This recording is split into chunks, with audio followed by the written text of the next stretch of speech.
like Hoda and Kathy.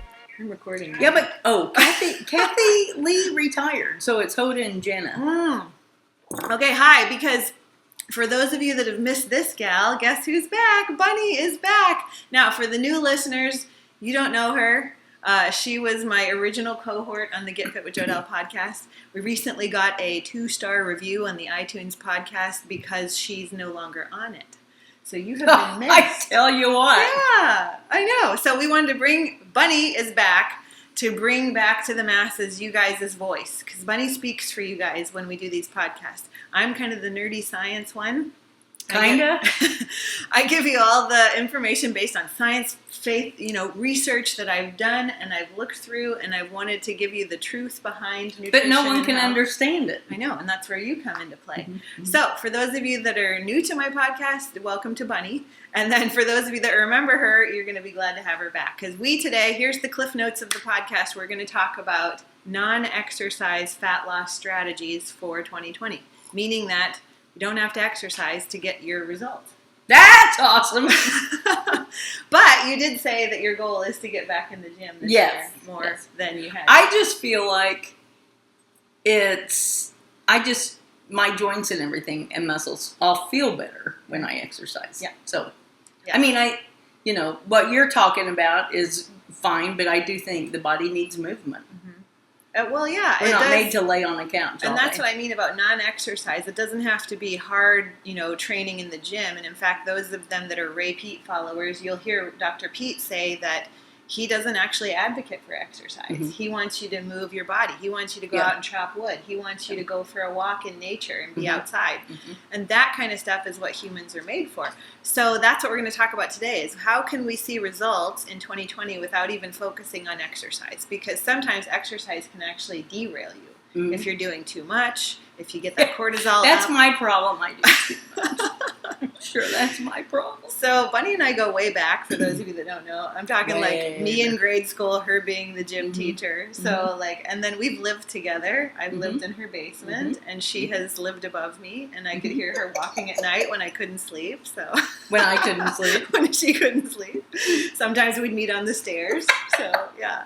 So anyway, she is going to speak for you guys and keep it real. And so if you have any questions as we start doing these podcasts together more, field them to her, because she's gonna come on the podcast and go, oh look, so and so said that they didn't think that they could do what you told them to do. So, yeah. So do you want me to give my opinion first and then tell you, or? I just want you to speak for the masses so they can now reach out to you. They can find you on Facebook. Yes. You want to tell them how to do that? Bunny Gilchrist, Gilchrist. Yeah, she's pretty popular. In fact, she's kind of a local celebrity in this area where we live.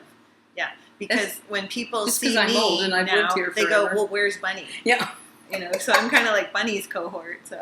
Well, I'm wondering if my grandpa knows that you're wearing his glasses. Oh.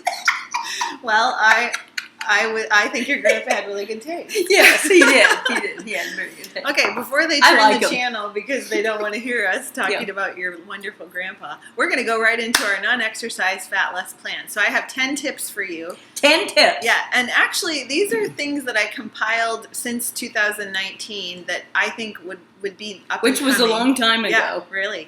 2 weeks ago.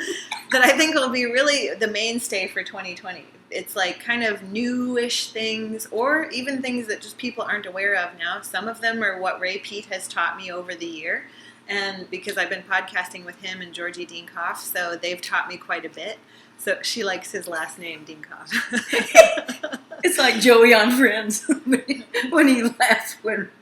Yeah, you'll find a lot of television innuendos because she likes to watch television, and she likes the classics like Full House and Friends and Leave It to Beaver and things like that. Yes. So let me pull up my notes here, because the first thing, I like to give you my top 10, but I like to start with sometimes the best rather than waiting for the 10 to be the best, because then they have to muddle through.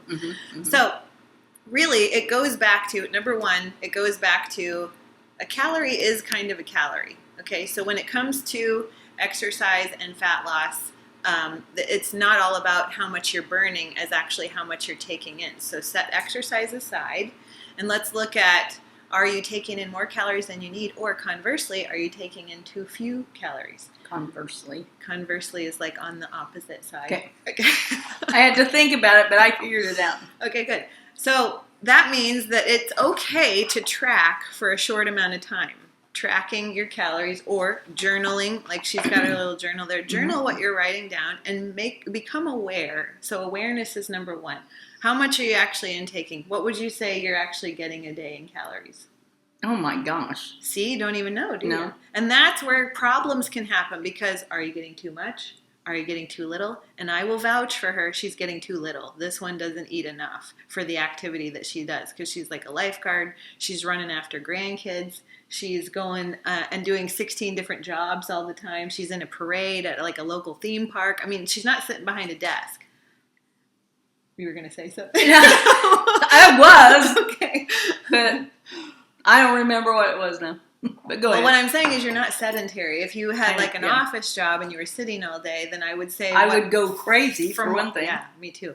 From what I noticed living with you, you always eat too little. Because I was always saying, did you have your snack? Did you eat this? Did you, you know, I was always on you about that. So step one, and the first step in non-exercise fat loss is you have to become aware and start tracking, whether it's, you know, tracking for 2 weeks on a calorie counter and just seeing. I had a recent client that emailed me and said, I had no idea I was only eating 1,000 calories.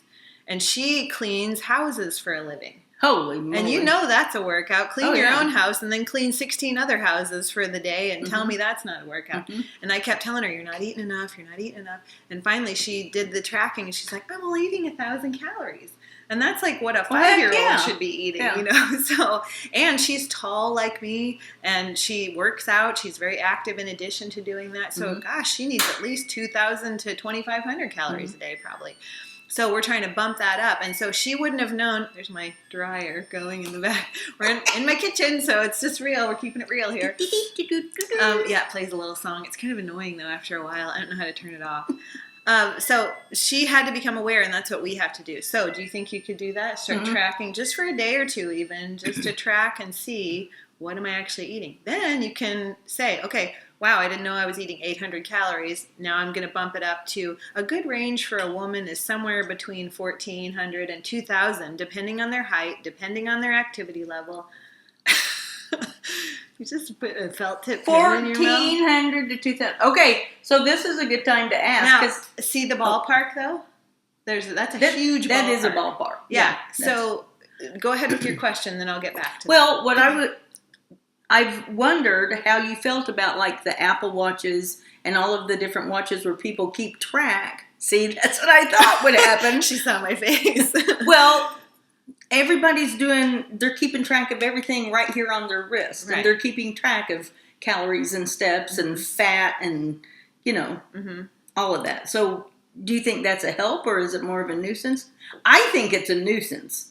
Well, yeah, and that's why if you do it all the time, yes. If you're going to do it all the time, that's going to become another stressor of like, it's like 8 o'clock at night and I haven't logged all my calories. I don't know what I ate. No, I'm asking you to do it for a couple days or maybe a couple weeks at most, just to see. So not 24/7. No, because that's going to be another thing you have to do. Yeah. We're already too busy. We've got too many things on our plate and too many things to take care of. So you're probably not even going to commit to it because you're not going to be able to. You're not going to be able to fit it into your day. However, if you're just learning about yourself and you're going to track it for a couple days, then you're going to go, oh, okay, now I see. I don't have to do that anymore, but now I know I need to bump it up. Then as you bump it up, maybe here and there, one day a week, you're going to like see, okay, I've bumped up my calories. Let me see what that looks like. Now, we'll get to the part in the 10 tips about the radiation that everybody's exposing themselves to by doing these fit trackers and their smartwatches and stuff like that. That's a whole nother subject. But so what we're looking at here is just becoming aware. So try it just for a couple days, and you can even do it old school. Make a food journal with a book while you're sitting down at night after dinner and just go through everything. Get your old little calorie counter book out. And see, I think when people do it, though, at night, they forget things like... Well, that's the second thing I was going to say is just that. Yeah, like, because when you're in the kitchen, you know we all taste. Whatever we're cooking, we taste it. And, I mean, even if it's a cake, you're going to taste the battery. I mean, you just do.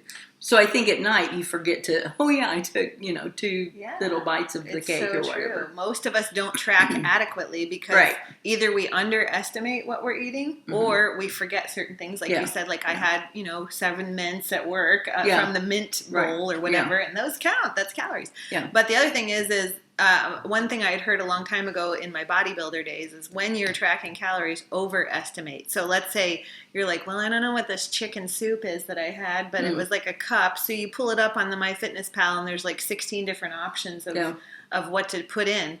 So find the biggest one and put that in, because then you're overestimating, and that'll make sure you're not still underguesstimating. Yeah. And that's going to derail you too. So do the best you can. If you need help with that, that's something that a nutritionist like myself can help with, just to help you become aware. And then from there, we can move into step number 2. So wait, just to recap.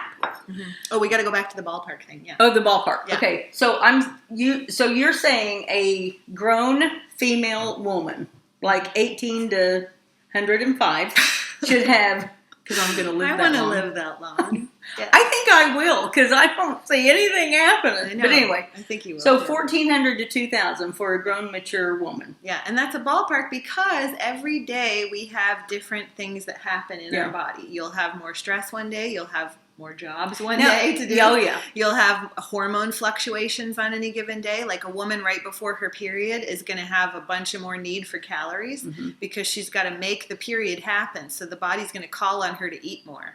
Okay. So if let's say you're at the end, let's say it's like 6 or 7 o'clock at night, and this would happen to me like at the parade. If it was late at night and I felt hungry and I still had some work to do, you want a healthy snack, right? What if you're close to your 2,000 calories? Do you just grab vegetables? Would you want protein? Well, I mean, then we're getting into a whole other area now to where you can get but that's what I do about it. Basically, what step number 1 is tracking your calories. Okay. And figure out where you are, and then you need to decide where you're going. Like, am I eating too little? Am I eating too much? Because too much, based on your energy needs, that'll put weight on and keep weight on. You won't see results. And too little will slow down metabolism. Oh, would you be quiet? That stupid little dryer. I know you're done. Okay, so even less calories can equal no results because you're that's what I was too thinking, low. It's your body will slow down metabolism to match the level of calories that you're bringing in. So if you're down to 600 to 800 calories, which, oh my gosh, don't eat that little, then your body's going to slow down. You're not going to have any energy during the day. You're not going to have any energy Remember for that shot workouts. Everybody tried to take, and it was The take this shot, and eat. but only 500 calories. it's like, well, who's not going to lose weight? I know. What's that good is that shot doing? Exactly. If you're eating 500 calories a day, you're going to lose weight. They were losing and look weight like too. crap. They lost like 30 pounds in a couple months or something. But they looked yet, like death warmed as over. They went back to eating. Yeah. Did they not just gain the weight and more? Mm-hmm. Because when you slow down metabolism and then you bump your food back up, your body's like, well, I'm in no position to take weight off of you now that you've bumped your calories up, because my metabolism's still running at the 500 calorie level. So it's telling yourself, this is way more than I need. Yeah. So when you figure out that you have to bump it up, like let's say you do figure out, wow, I've been eating 1,000 calories, do it gradually. Like let your body know, I'm okay, we're not in starvation anymore, here's a little more calories, 50 to 100 at each meal is all you need to bump it up. Mm-hmm. And then go gradually. And that way you're actually going to see the numbers on the scale or in your inches go down, because you're going to slowly bump up metabolism too. Mm-hmm. Making sure that step number 2 equals you eat all your macronutrients. So there's all these fad diets where we're cutting out. She keeps licking a felt tip. 1, 2. I was going to say it again. She keeps licking a felt tip. I'm not actually. It's really bothering me. I don't I'm want you to not get actually chemicals touching it. You're going to eat all your macronutrients. That means all these fads out there, like the keto, the low carb, the low fat, all these things where you're cutting out a macronutrient, because your 3 main macronutrients are proteins, fats, and carbohydrates. Mm-hmm. When you're eating those in combination, you're telling your body, we're not in a famine, we're not cutting out anything, this is no need to stress out or tense out because we're giving up certain macronutrients. The cells of your body need glucose. The building blocks of your cells are the amino acids from protein, and then your cell membrane is made up of fat. So it stands to reason that for cellular functioning, you need all of those. Okay. Now, a sidebar is I consider the sun to also be a macronutrient. So I love the sun. Love the sun. Oh, I don't know where he is. He's on vacation. And I'm not going to say that you can't go to a tanning bed.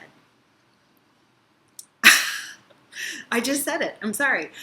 Because you can make vitamin D in a tanning bed. You can get a reptile lamp, like the Exoterra reptile lamps on Amazon. I don't think I'd fit in a reptile lamp. No. No, you just put it on you. You're a turtle. You just like put it in a little, there's this like company called Flukers, and you can put it in this little thing that you screw in, and it's like a dome, and then you shine it on you, and it's like you're getting sun. On days like today, Exhibit A, outside we have doom and gloom outside today. So, but you can make vitamin D from these reptile lamps and from tanning beds. So I'm getting a little off track with your macronutrients. But the sun, we make energy from the sun, which is why on days that you probably worked at the pool and you were out all day as a lifeguard, you didn't find yourself as hungry, right? No. You barely had an appetite in the summer. Yeah. That's because you were actually... That's why I love the summer. Yeah. You were actually getting energy from the sun. So we are like plants, like photosynthesis. I think the sun and I are best friends. Yeah. Oh, I love the sun. I wake up with him every morning. Yes. I go outside and watch the sun come up, even with doom and gloom. I like go out when I know he's coming. Yes. Up, and I'm like, I know you're out there. I can't see you, but I know you're out there. We know you're there. Yeah. Just because I need him so much. So yes, we love the sun. So in these doom and gloom days, now I'm not saying go to a tanning bed every day, but I am saying let's keep our vitamin D tanks full, because that's how we make our reproductive hormones, even if you're not in reproductive years. We still need testosterone, we need progesterone, we need good amounts of all those in balance, and that happens when you have adequate vitamin D levels. What about taking vitamin D supplements? Yes, of course. I just did a podcast with Georgie Dinkoff about the importance of that. Oh, she's laughing again at his name. He's Bulgarian, so it's a Bulgarian name. I have to look him up. He's awesome. Georgie? So anyway, he has a vitamin D supplement I would recommend called Calcerol on his website, idealabsdc.com. But I'm not saying that you can't go to a tanning bed once a week to get a little vitamin D in your tank. Really? Okay? Yes. And it feels pretty good. Once a week? It feels pretty good. Have you done it? I may have. Do you have one here? No, I wish. I have a red light, but I don't have a tanning bed. So. What's a red light? What does that do for you? Okay, well, it's a stoplight. We'll do a podcast on that. See, she speaks for the masses. Okay. Well, so yeah. Who doesn't want to raise your hand if you want to know what a red light is? A lot of them out there know. See my hand. A lot of them out there know. Oh. But I will fill you in. It's red light therapy. It's incandescent red light that matches the red light of the sun. And you sit in front of it, and it's that soothing kind of red firelight. Oh. It's very soothing, and it's good for your thyroid, and it's good for your skin, and it has infrared, which actually pulls the heat out of your body in a good way. So, yeah. So we can talk about that. Red light, green light. Let's go back to our macronutrients. So macronutrients. What was that? Macronutrients. Your brain's preferred fuel is glucose, okay? And there's some controversy on that. Some people want to say ketones. That's fine. But when your body goes into ketosis, that's a stressor. What happens when we're chronically stressed? Are we going to lose weight, Bunny? No. So that's why there's a lot of people, and I've said this on many different podcasts, there's a lot of people that go into the keto way of eating, and they come to me 6 months later, or coming to other people 6 months later, they're like, I'm tired, I don't feel good, I'm putting on weight, I'm not losing, I'm not getting the results I first did in ketosis. And that has to do with the fact that when your body felt that initial surge of goodness in ketosis, what you were feeling was an adrenaline rush and a cortisol spike, because it was a stressor. So your body said, okay, amp up everything because we're not okay. We've switched over into ketosis, and we've switched over to ketones for brain energy, so we got to be on alert all the time. You'll have trouble sleeping, your thyroid will slow down, and you won't see results. And this is, I'm sure you've seen a lot of people in your realm that do keto for a while. They have good results, and then they epically fail, right? Yeah. Because I'm telling you, this one has a lot of friends. So if you look her up on Facebook, she's got a lot of friends. I'll be your friend on Facebook. I know. So we don't want to cut out carbohydrates. Now, there are certain times when you can do it for a short amount of time or for certain health implications. Can I take a picture? Yeah, sure. I'm going to tell people we're doing a podcast. But For the general purposes of weight loss, let's tell the body that we're okay. We're not in a famine. We're not cutting out macronutrients. So we want to keep protein about half your body weight in grams of protein a day. That means if you weigh 200 pounds, you're eating 100 grams of protein a day, at least. With carbohydrates, you're getting carbs, maybe a palm-sized portion at every meal. That keeps it in balance. You'd be surprised how little carbohydrates you're actually getting when you're focusing on a palm-sized serving of fruit or a potato or like half a cup of rice, things like that. I was going to add, so that's everything. Every serving of anything you have should just be your palm size. That's a good rule of thumb, but no, not everything. Like, I mean, if you have a good head of broccoli and you put it in, like I have my little Instant Pot back there, I eat a whole head of broccoli, but I cook it well. So because we're going to go into why, for digestive purposes, you want to cook it well and not make your body have to work that much harder to break it down. So you and I always like things kind of well cooked. Yes. We tend to have hockey pucks when we would cook our meat. We're like, can you clank it on the counter? Because that's when I'm going to eat it. Which is absolutely the worst way to eat meat, honestly. These people that do it rare, they're doing a much better service to their body. But I can't do it. I'm sorry. Well, I'm not a big meat eater anyway, but I like my veggies to be, brown. Well cooked, yes. Really brown. And actually, when you're doing them in an Instant Pot, it lowers the oxalate level. So oxalates are plant toxins that can actually sludge up our system and cause inflammation. She hasn't heard the oxalate podcast yet, apparently. Oxalate? Oxalate, yes. So the Instant Pot is good for veggies? She needs to listen to Sally Norton, doesn't she? Sally? Yes, I have a podcast with leading oxalate expert Sally Norton. She's amazing, so look her up, and you will love that podcast. She's very important. So you're saying veggies in an Instant Pot helps cook out the oxalates? Yes. And because we want some vegetables are high oxalate, some are low oxalate. What does an oxalate do to our body? Okay, I'm glad you asked. You'll learn this on the podcast, but in the cliff notes of it, what it is it's this oxalate is a plant toxin that comes in, and we have calcium floating through our body. So the oxalate binds with calcium, and it makes a little glass shard. Yeah, a little crystal. And it's in our body? All over. And it stores, it gets stored in your body, so it can store in your joints, like you'll get joint inflammation. I was going to say, that's the crystals and like gout and stuff? Exactly. And kidney stones. They are actually oxalate crystals. That's what kidney stones are. So people are eating a lot of veggies thinking they're being healthy. And that's why kidney stones but they could also, up, because the highest... have you ever had a kidney stone? No. Oh. I don't plan to. Oh. Oh. That's bad, huh? Oh. Okay, so the highest in oxalates, if you want to know, just off the top of your head, is almonds. How many people snack on almonds? Really? Spinach. Spinach is probably the highest. Are you serious? Yeah, and sweet potatoes. I eat those sometimes, but not chocolate. I wasn't going to say that, but I had to say it. Yeah, dark chocolate. Yeah, but is this like if you eat a lot of it? Listen, it's a low oxalate approach. You want to lower it, not know it, right? Because you can't. There's oxalates in everything in minute amounts. Even meats, the cow eats grass, so there's going to be some oxalates in there.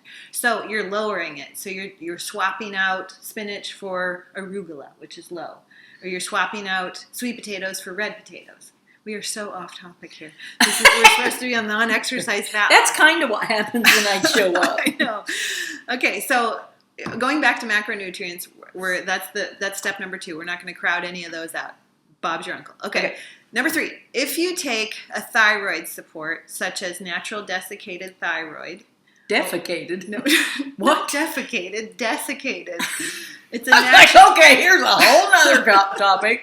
Oh, you're wanting to talk about poop again? Okay. No, we'll get there. Okay.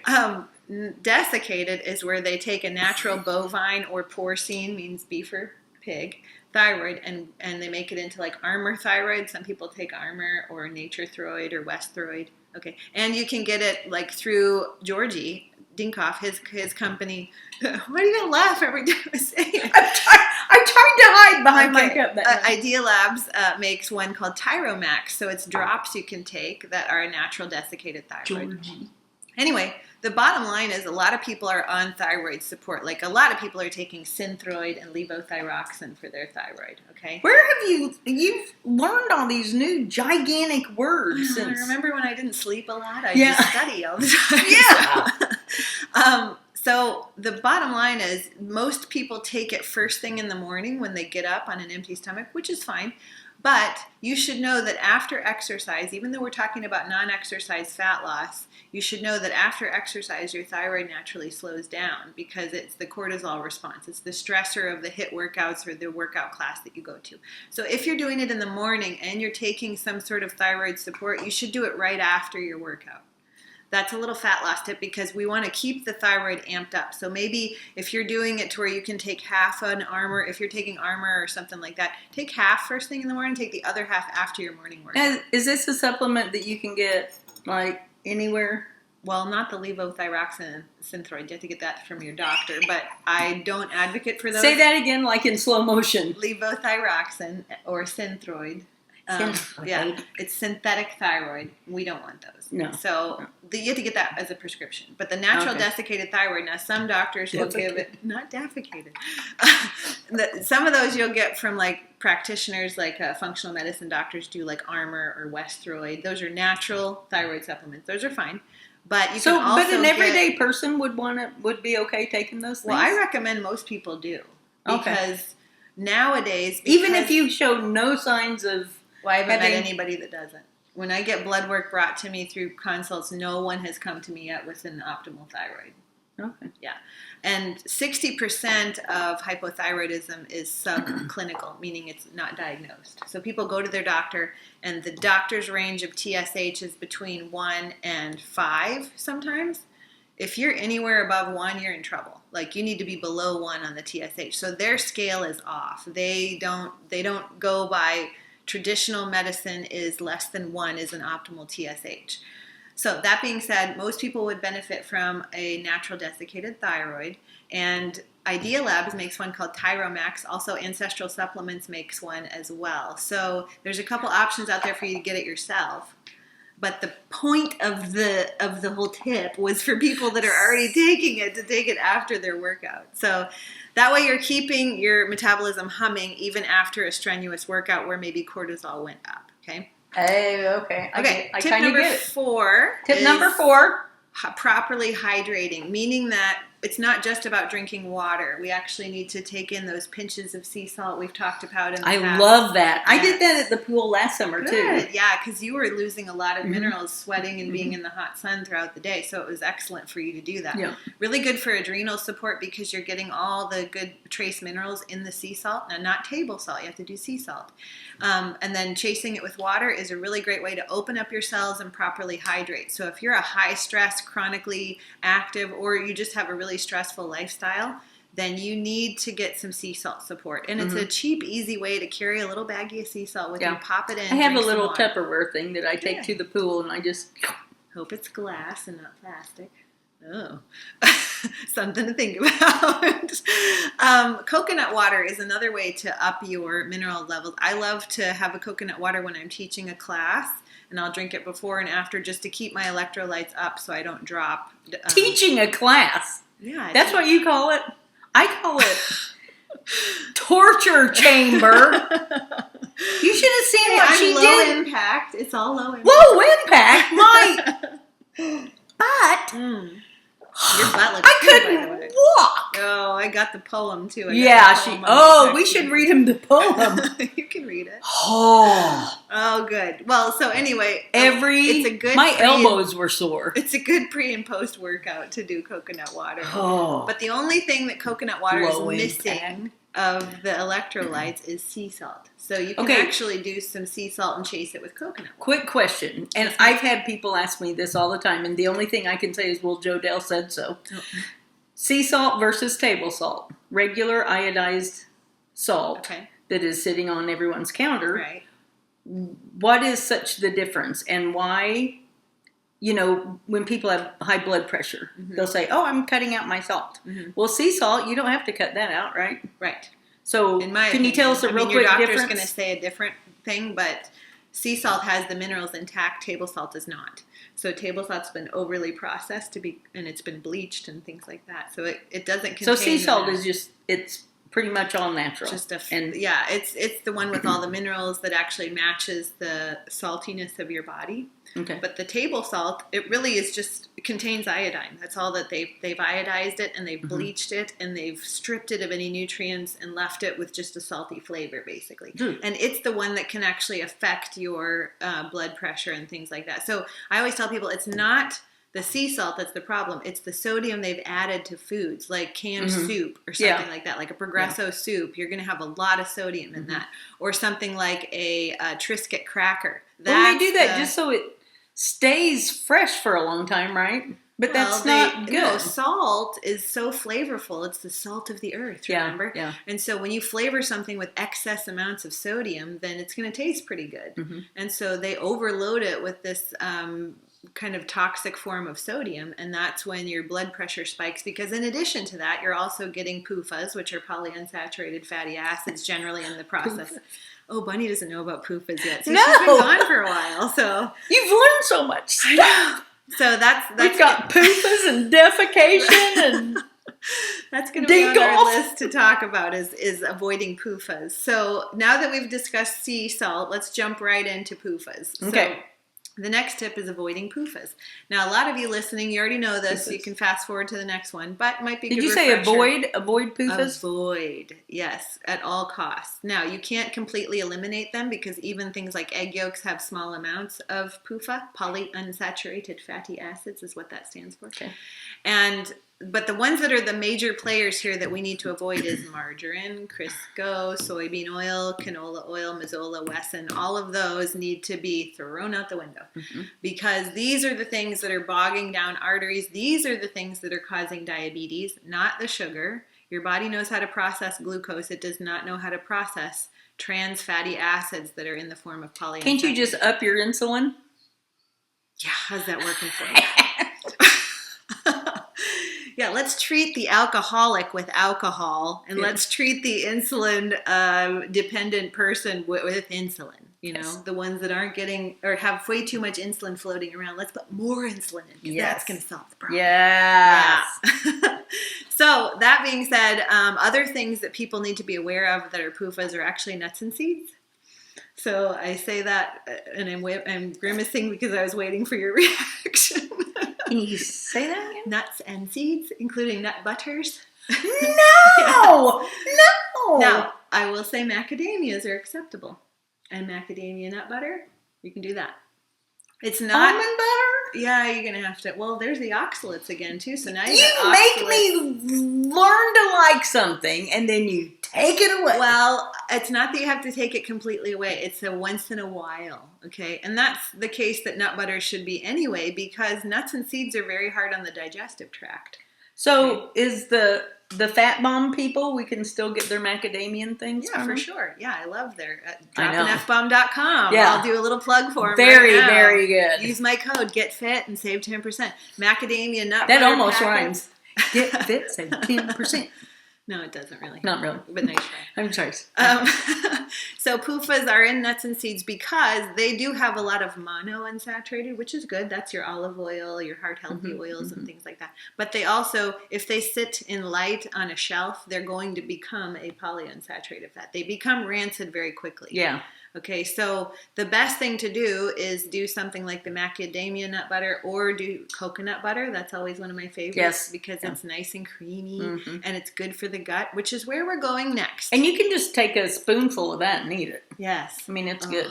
Making me want some. I know. Improve your gut. That's the next tip. So tip number, what are we on? We're on 4, 5. We're on 5. Okay, 5. Tip number 5 is fix your gut to improve not only your immune system, but also to see better weight loss. Because if you are eating foods that cause you gas, bloating, distension, and constipation and or diarrhea, do you really think that you're absorbing your food?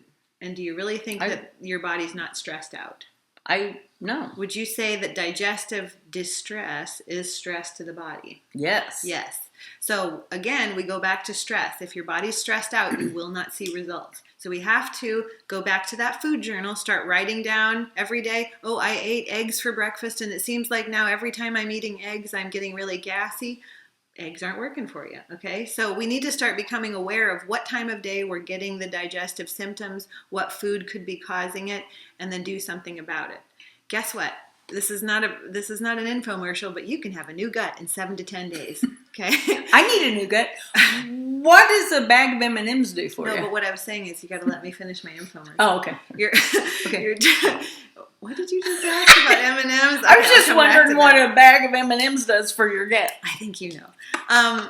So we turn over new healthy cells all the time. It's not just skin cells. Remember, we're sloughing off internal cells too. And we turn over new intestinal wall cells every 7 to 10 days. Meaning that if you... Do you really? Yes. If you eliminate the foods that are causing you the distress, you can have a brand new colon in 7 to 10 days. Nice. Yeah. Without going to a store? Yeah. So even people, where's the colon store? I don't know. So even people that have like next to Mama Jean, even people that have leaky gut and stuff like that, they will turn over a new non-leaky gut in 7 to 10 days. But you have to give the body the proper conditions. Remember when I had leaky kidneys? No. And I had the. I didn't know that. Yes, I had leaky kidneys, and my next checkup after I had done your suggestions, everything was fine. Okay, so I don't know how they measure that. But it's funny. I don't remember that, and I don't remember the suggestions. It was when I started using your ideas on how to eat. I've slept since then. I know. So I know because my sleep improved. But it was a major change in all of my.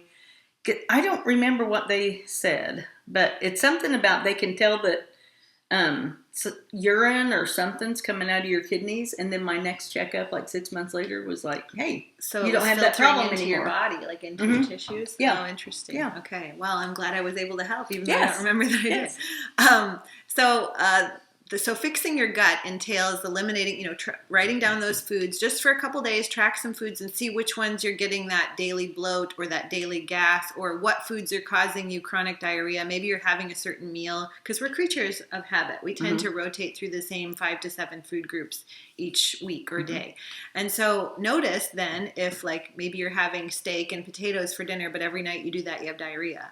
Then something's not working for you. So we want to make sure and remember the podcast a long time ago, be a poo peeker. Peek at your poo and see what it's telling you. I told you we'd get there. And then on top of that, you're going to go, okay, if I see undigested food in my stool, that's an indication that, number one, you have low stomach acid, because that's the first line of defense. Food comes down, it gets broken up by adequate stomach acid level. If you don't have that, then you're going to have undigested food in your stool. Also, if you have gas and bloating, then chances are you have dysbiosis, which is a kind of a gut bug imbalance to where the good guys are not being fed and the bad guys are being fed, and they're producing gas. So when you fart in the office meeting, you can tell everybody, it's not me, it's my gut bug. Sorry.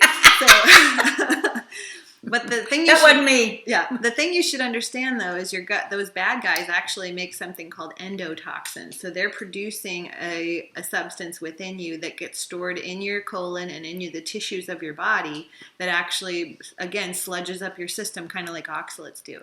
So we want to lower the endotoxin level in our body by eating foods, like I was mentioning, that are well cooked. So well-cooked vegetables, not raw. You don't want to eat a lot of raw cruciferous vegetables for 2 reasons. For number one, for gut health. Number two, for your thyroid, because things like raw broccoli, raw cauliflower, those are goitrogenic, meaning that they can form a goiter. So so we don't want to do those. We want well-cooked things, and it's easy to cook. Oh my gosh, Instant Pot is like the best thing ever. Take a whole head of broccoli and put it in the Instant Pot and put water at the bottom and close it and put it on steam for 3 minutes. It's like the perfectly cooked broccoli. Really? Yes. And it's like, hallelujah, I don't have to do anything to it. Melt some butter over it when you're done, and you're done. A little bit of cheese? Yeah, you can do some cheese on there. So any kind of vegetable, you can do Brussels sprouts in there, green beans, anything. And it takes like literally no time and no effort. You're just putting from frozen. You can do frozen bags. After you cook the Brussels sprouts, do you have to eat them? You don't invite people over because your house smells like a giant fart. Yeah, no kidding. So, yeah, but you always want to put a pair of fat. Just side note here, vegetables are a vessel for fat. So put your cheese or your butter or something like that on there. Okay. But yeah, well cooked, you don't want a lot of raw. Now, what you do want raw is raw shredded carrot salad. And as we all know who love Ray Peat, here's why, is because it helps to remove the bad bacteria from the colon. It's the one raw salad you want. Get rid of all your raw salads, your spinach salads, and your romaine salads and stuff, and switch to raw carrot salad. Shred it up and eat that as your salad base, because it actually is like a sweeping action of sweeping. So you your shred colon. a carrot and eat that? Yes. And that's your salad? Yes. One carrot? No, you can have more than one. Or one giant. And that's your salad? Yeah. Because you're going to eat other vegetables that are well cooked, and you're going to eat meat, and you're going to eat other things like eat some Why can't fruit. you just eat a carrot? Why do you have to shred it up? Well, because when you've eaten just chomping on a carrot, how many times do you chew each bite? I don't know. More than likely 4 or 5, and then you swallow. And then when you look at your poo, do you see carrot in your poo? I don't know. I'm not. She's not going to say, but she Well, does. I don't remember last time I ate a carrot, for one thing. I mean a whole carrot. Okay, well, shred it up because it's easier to digest. It's easier, like you'll get more benefit of the sweeping action when it's shredded up. Versus if you're just chomping on a carrot, a lot of that ends up. So in how your often stool. do you eat carrots? Every day. All day? Well, not all day. I mean, I eat a carrot salad. I like that with dinner. Yeah. But then another thing is making sure that you do that, when you want to. Salads are not necessary. As we all know that follow Ray Peat, he has this analogy of how good salads are for your gut. So put some salad in a little baggie, put it in your pocket at 98 degrees, and carry it around with you for the day and see what it looks like at the end of the day. It doesn't break down very well. Ooh, no kidding. On the heat of your body. So anytime in the past, especially when I was in my bodybuilding days and I ate a bunch of salads, I had gas all the time because it's going to ferment and bloat and feed all the bad bacteria and stuff like that. Because we're not really these herbivores that should feed on a lot of grasses. Yeah. We don't break it down. We don't have 8 stomachs. So we get one chance. So you got to get the right foods in there that break down easy. So well-cooked vegetables, your shredded carrot salad, fruits easily break down. So doing like some nice anti-estrogenic fruits. And then getting along with that, your protein, and that the vegetables and the fruits can be your carbohydrates. Mm-hmm. And you're putting butter on your vegetables, so you're getting your fats. Okay. Sounds good. So fix your gut by making digestion easier with well-cooked foods. All right, next. My favorite is grounding. So for 2019... I was already doing this for several years outside, but for 2019, I invested in a grounding mat so that I can actually be grounded. Yeah, we're on it right now. I know, She's looking down. So I know. So describe how that works. And yes, I will. So this little cord that's attached to the grounding mat is plugged into the bottom prong. There's 3 prongs in your outlet. The bottom prong is your grounded outlet. We plug our appliances, like our refrigerator, with a 3-prong outlet plugger, whatever you call those things, because it grounds the appliance. That means for dirty electricity. So all of this Wi-Fi and Bluetooth and the usage that we're getting from EMF, we can mitigate that by being grounded so that we're not becoming sicker as we go on with all this modern technology. The other thing is we have negative energy within us. And I'm not saying negative ions. That's a good thing. We have excess energy within us that is caused by not being grounded. Humans were made to walk on the earth. Mm-hmm. Our Creator designed the first humans to be naked and touching the earth in the Garden of Eden, right? So humans were made for that, meaning that we've lost connection. We're that indoor nation. We get up, we have hardwood floors, we're walking on those hardwood floors, sometimes even with shoes on. Then we get in our car, we haven't touched the earth, we drive to work, we're in an office where we haven't touched the earth. We're sitting there all day and we're very disconnected. We're connected with social media, but we're disconnected from the earth. But I want people to see the power in this by thinking about how do you feel when you stand next to an ocean barefoot and you're walking on the Oh. beach. Yeah. That's grounded. Mm-hmm. We are conductive. When you walk across a floor and you shuffle and then you touch a doorknob, what happens? You get shocked. So when you get your EKG measured, that's the electrical pulses of your heart. Your heart is electric and it has beats that are electric, okay? So we are electric beings and we are conductive, meaning that the Wi-Fi signals that we're exposed to right now are going through us and negatively affecting our bodies. Or just being disconnected from our energy source, which is the earth, because the earth gives free electrons. Mm-hmm. And I'll get into that in a second. But just being disconnected from that creates Thank God. negative frequency in our body. So, you know about free radicals? Kind of. Okay. I've heard you say them. Okay, so free radicals are always within us because we get free radicals from foods that we eat, from environmental pollution, and some of it we actually can use for good, but if we have too many free radicals from being in the modern technological advanced world, then they're... Say that fast. Modern technological.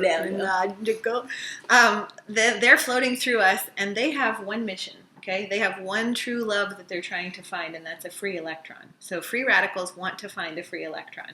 Now, they can't always do that if we're disconnected. So if there's too many of them, then those free radicals start harming us. But when you touch the earth and you have skin contact or with a grounding mat and you're grounded, you get free electrons immediately. And that goes to the free radical, and they're like, my one true love. And so then they don't harm you anymore. They get neutralized. Okay, meaning that when they pair with their one true love, they can't affect you anymore. So grounding is an antioxidant.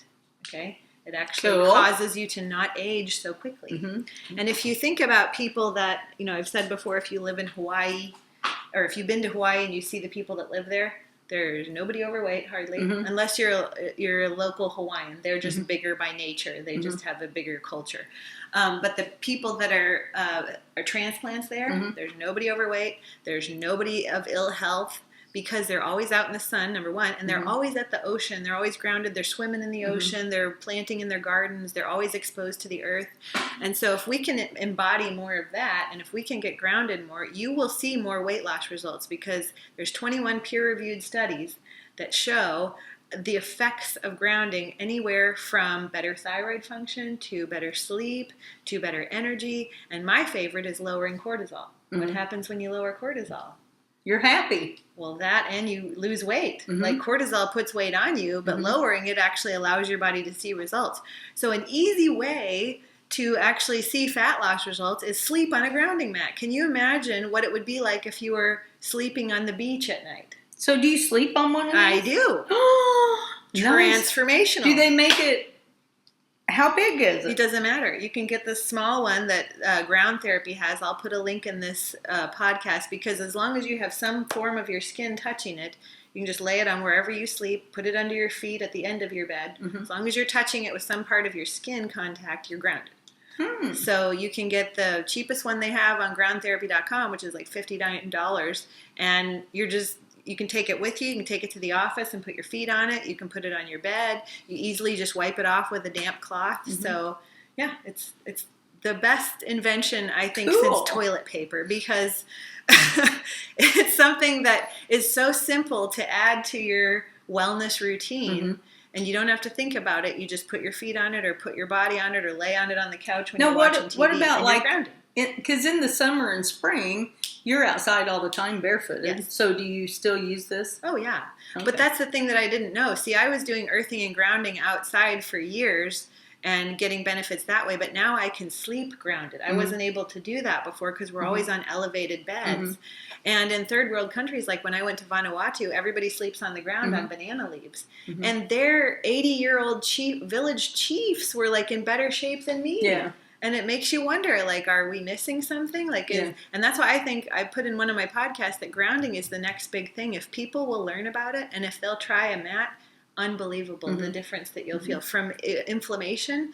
Like the book Earthing has, which I'm getting ready to interview Clint Ober, who wrote the book Earthing with Stephen Sinatra. And Is that Frank's son? No, I don't think so. I don't know. He's a doctor. So did Frank have a doctor's son? I don't know. He could have. Let's look it up. But anyway, He has so many testimonials in his book about people that have reduced their rheumatoid arthritis, reduced all their joint inflammation, their back pain from a back injury, and everything. So what could happen to your results if you just slept grounded every night? Yeah. That's good. That's what Over you might time, like I would think. find out. Okay, before we run out of time, let's move on. Okay. So then now we're going to talk about prepping your food. Okay, and you've heard me meal talk, preps. Yeah, you've heard me talk in the past about how it's important to have like a prep day or a cook day. And I will say that Instant Pot makes that super easy. You can cook a whole chicken in like 35 minutes. Like just put the whole thing in there, twist it on, Bob's your uncle, forget about it. You can hard boil a whole 12-pack of eggs in 5 minutes. Oh, that would make Dale so happy. Yeah. He has that dumb chicken that sits on the counter. Well, and it goes love when it's done. Well, you love them too. I do too. I just like the convenience of you don't have to boil them. You just put them in the Instant Pot with a little bit of water and turn it on 5 minutes and it's done. Yeah. And they peel easier too. Yeah. So, we'll have to try that. Yeah, it's pretty cool. And then things like roast and potatoes done in 35 minutes. I know. It's crazy. So you can prep a bunch of food like on Sunday afternoon, put it all in little glass containers. Like the Pyrex, Pyrex with the glass lid. I love Pyrex. That's what I have. And they clean really well too, and they don't have all that plastic coming into your food. So we don't want that. That's estrogenic. So we don't want extra estrogen. Okay, I don't think I have any estrogen left in my body. No, everybody does. We're exposed to too much. Estrogen is what gives us curves in all the places we don't want curves. She's making a shoulder gyration.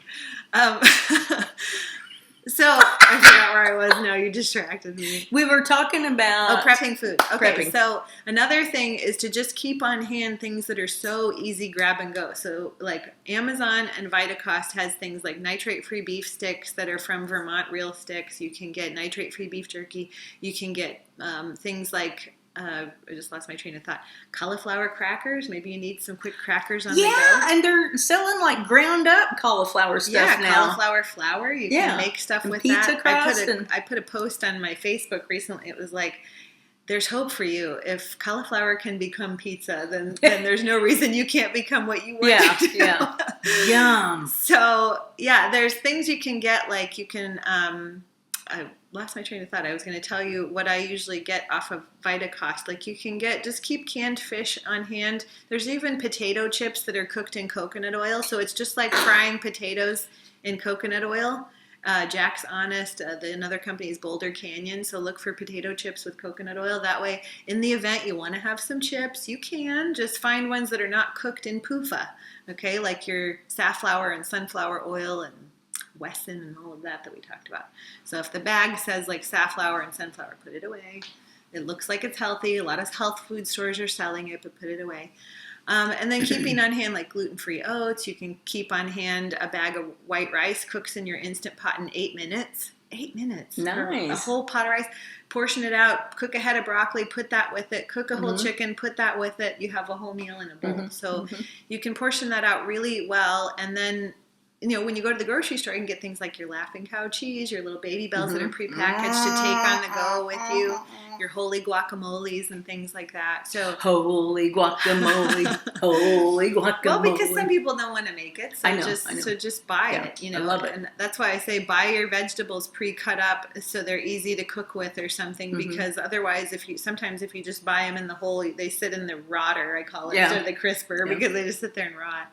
My favorite thing when I'm cooking or when I'm meal prepping is to cut up a jicama and eat that while I'm cooking. So some things haven't changed since I lived with you. Yeah. Okay, so meal prep can be really easy, and so that's a tip to make fat loss happen faster. When you open that refrigerator door and you see grab-and-go stuff, or when you have everything on hand, little honey sticks to take with you on the go, maybe a nice snack would be a nitrate-free beef stick and a honey stick. You've got your carbs and your fat and your protein all in one.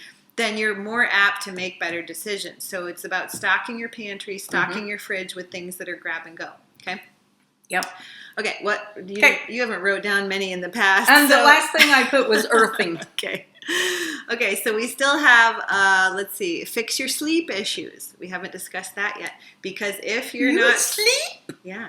Well, if you're not sleeping, what's happening to your cortisol level? What would you say? It's not doing well. No, it's Because going up, and you're getting that adrenaline rush in the night where your heart is pounding, and you're like, why can't I go to sleep? Okay, so here's a quick tip for those of you that struggle with that. You wake in the night, you can't go back to sleep for like an hour and a half. That's an adrenaline response caused by your liver has run out of sugar. So if you're not eating enough carbs in the day, here's your sign. Okay, you need to start adding in small amounts of fruits or rice and things we've talked about, like starchy vegetables like your butternut squash.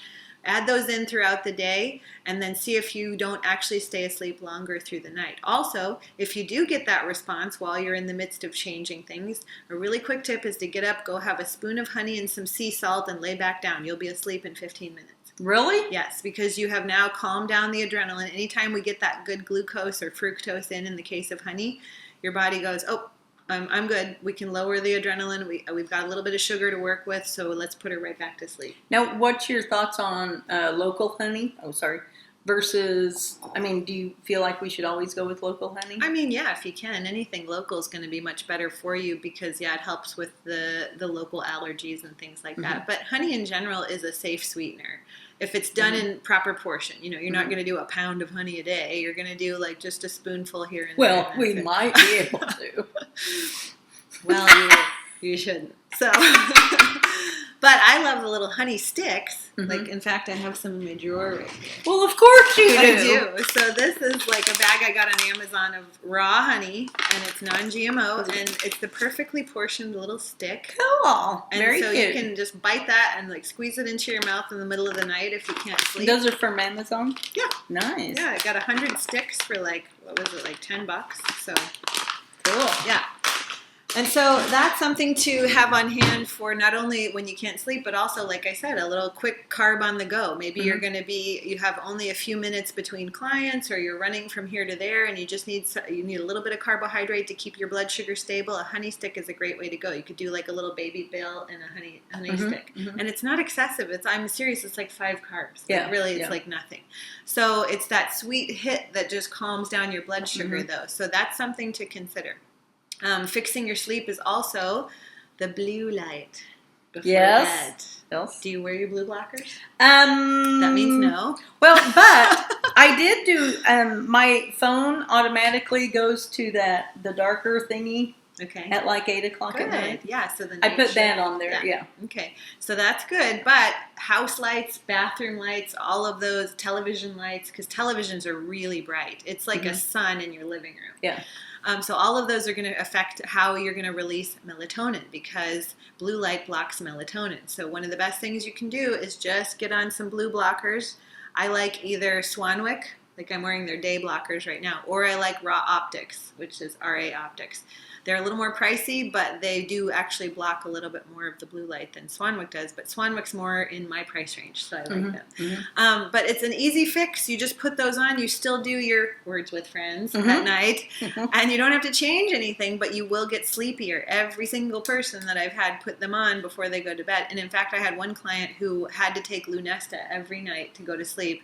She's off of that. All she does is make sure that when the sun goes down, as soon as the sun goes down, she puts her blue blockers on, and then she takes them off when she gets in bed. And she loves it because she doesn't have to take a medication. So the thing you need to know as well is there are published studies that show that 1 hour of blue light after the sun goes down spikes your insulin. Spikes your insulin. I don't think you heard me. Okay. You had no reaction, so I was like, spikes your insulin. So that means you don't want that. That means it's causing you to have a stressed blood sugar reaction. So if it's a simple fix of putting the blue blockers on, you'll actually calm the blood sugar response, meaning that you might actually stay awake or stay asleep longer and not have that wake up in the middle. That would be nice. Wouldn't that be nice? So that'd be real nice. So that, it's a quick fix. Do some people sleep like all night long? Some people actually do, yeah. Isn't that a novel idea? Yes. I'm still working on that. I still get up one time a night to pee, but I'm much happier than every hour, which is what I used to do. So I'm okay with that. But yeah, there are people that they actually go to bed and then they don't wake up until the morning. Oh. Isn't that amazing? In the same place? I know. And sometimes they don't even move. Yeah. What would that be like? I'm going to work on that. I will say that the grounding mat helped me not have to get up and pee anymore. other than that one time a night. Yeah. It stopped that need for like, I'm not full bladder, but I can feel it in there, so I got to get up and eliminate it. Yeah, that's how I am.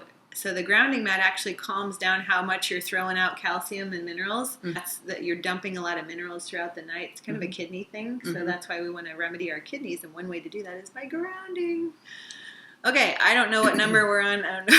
I think we're on around 7 or 8. No, I had 10 on here, and I've talked about them all. Oh, you did? I think so. Oh. Okay. You might not have been saying the numbers. Okay, last one. This is number 10, I think. Okay. If not, you get 8 or 9, so it's still good. Get your phone away from you, and more away from you than it is on you. Okay? And that means we are exposed, like I said, to radiation constantly. Even when your phone's not near you, there's Wi-Fi at the business or at your house that you're in. There's Bluetooths from other people's phone, even if you turn yours off. Mm-hmm. We are swimming in a sea of radiation. Mm-hmm. And everywhere you go, you are in it. I mean, even if you don't have yours on, you're next to a person that does. Mm-hmm. And so what we have to do is start to go, okay, I'm going to be one less. I'm going to do one less thing. I'm going to turn my Wi-Fi off at home when I'm not using it. I'm going to turn my phone on airplane mode when I'm not using it. But especially when it's touching your body, because studies have shown that it actually can disrupt your digestion. Ugh. Imagine putting a microwave oven against your body all day long and turning it on. How do you think that your gut would react? I don't think it'd be very happy. Mm-mm. You're kind of cooking your insides. Yeah. That's what a phone is when it's in your pocket, like my husband. Yeah. I'm telling him, but I can't tell him because I can't take my work home with me. So I'm like, I want to say that you need to get the phone out of your pocket. Instead, I'm like a good wife, and I go, oh, how was your day? We didn't have... But people like him, I mean, that is hard because he has to have his phone with him when he works. But I like to remind people there was a time when we didn't have smartphones. Oh, yeah. There was a time when we didn't have razor phones. Yeah. There was a time when we didn't have bag phones in our car. And you had to wait till the end of the day to return a call. Yes, and that's okay. Yeah. It's okay to just have a phone for emergencies and wait till the end of the day to call and catch up with everybody. Yeah. Or like I had to tell one of my clients, I'm like, you will still get the text messages even after you turn your phone off. Like when you turn it back on, they'll come to you. They're all there. She thought that she wouldn't get any of her text messages. Oh gosh. Like, no. You don't understand. They're all in there. You just said turn it back on. They'll get them. So we don't have to be glued to our phone. And in actuality, this is why you're not getting results. I'm telling you right now, if you're not seeing weight loss results, it's because you're swimming in a sea of radiation. And your body, that's a stressor. Mm-hmm. It's stressing your body to have the phone radiating right towards your thyroid, because if you're sitting here texting, it's radiating right toward your thyroid. If you're down here, or like my husband sits his phone on his belly and he's like texting, and I'm like, you can't do that. That's not good for your belly. I mean, you're radiating right into your stomach, which is why we have an epidemic of low stomach acid. You're cooking your insides, and when your body's under stress, the one thing it's going to do is make cortisol. The one thing it's not going to do is any other bodily fluids that are necessary, like stomach acid. Mm-hmm. You're going to put a damper on that, and you won't make those. You won't make your sex hormones and stuff like that. So anytime you need to use the phone, then use it and then get it away from you, or turn it on airplane mode. If you're walking around a store or you're grocery shopping, put it on airplane mode if it's in your purse, ladies, or if it's in your pocket, guys. So that way it's one less. You're still in a store that has Wi-Fi, because why do people need Wi-Fi when they're at Walmart? I don't know, but apparently you do. I'm like, really? Every grocery store has Wi-Fi now. I know. I don't understand why we need that. But anyway. In fact, it's probably harming the grocery store, because people can Google, well, can I get this cheaper somewhere else? You know, so that's true. They probably shouldn't have it. That's a sidebar. But anyway, turn it off. You don't need it. You're already in a soup of Wi-Fi, so it's one less thing against your body. And I myself have noticed that my anxiety, ever since I've implemented less devices, my anxiety went in the toilet. Like, I don't have anxiety anymore. But these devices, the more you're on them, you'll feel it. Just notice in your body, you'll feel like this welling up of tension where your body gets tighter and tighter and tighter.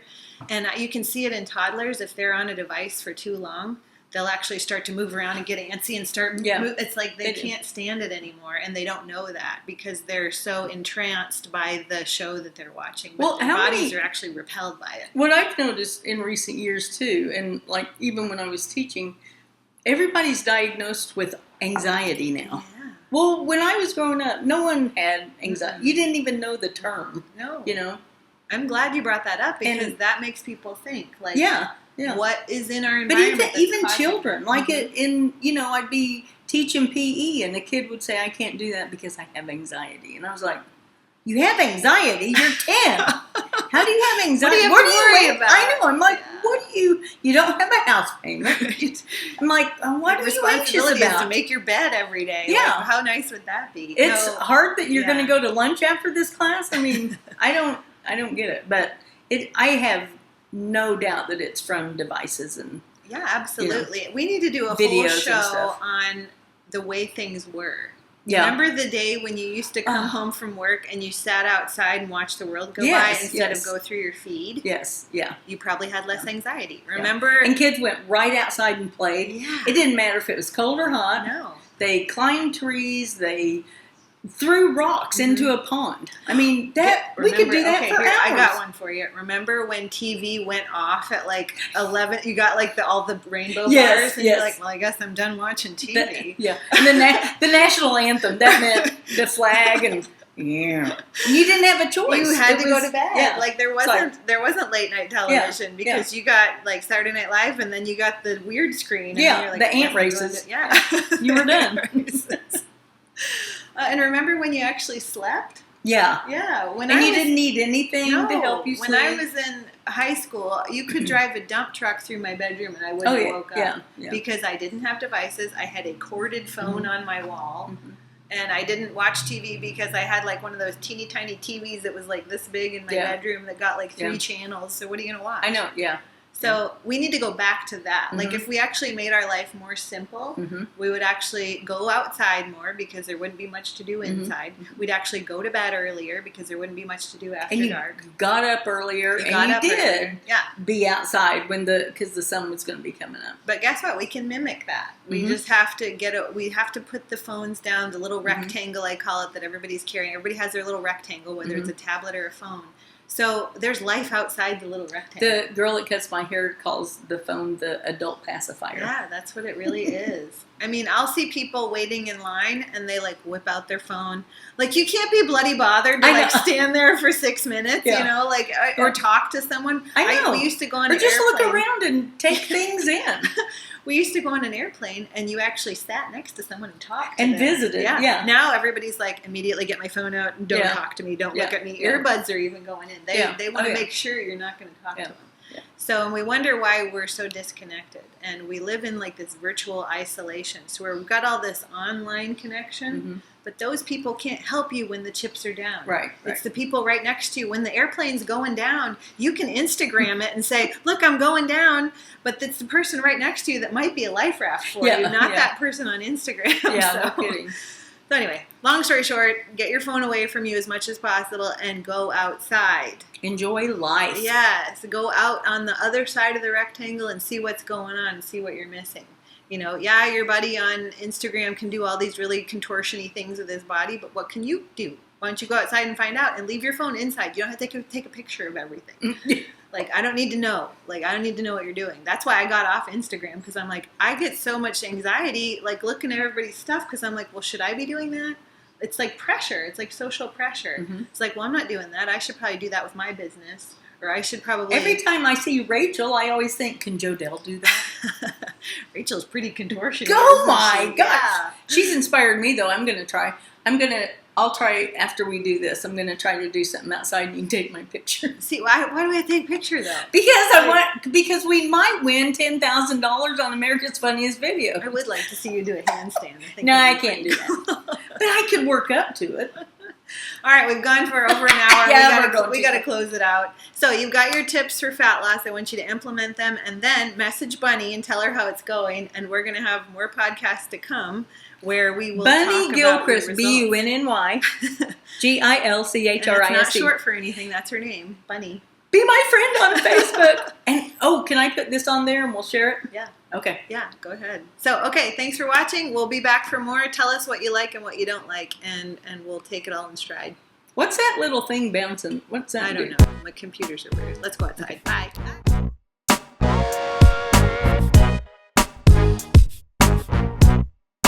What's up, YouTube followers? just a quick promo code for you of my show sponsor, dropandfbomb.com. You can get healthy oil packets like coconut oil, MCT oil, and their little pork sticks, salt and pepper pork sticks, no hormones, no nitrates, no artificial anything. Just really great ingredients that are quick and easy and on the go. Use my code GETFIT, GETFIT, to save 10%, and go to dropandfbomb.com today to get your packets of on-the-go convenient foods, healthy convenient foods. And it's a healthy way to drop an F-bomb today.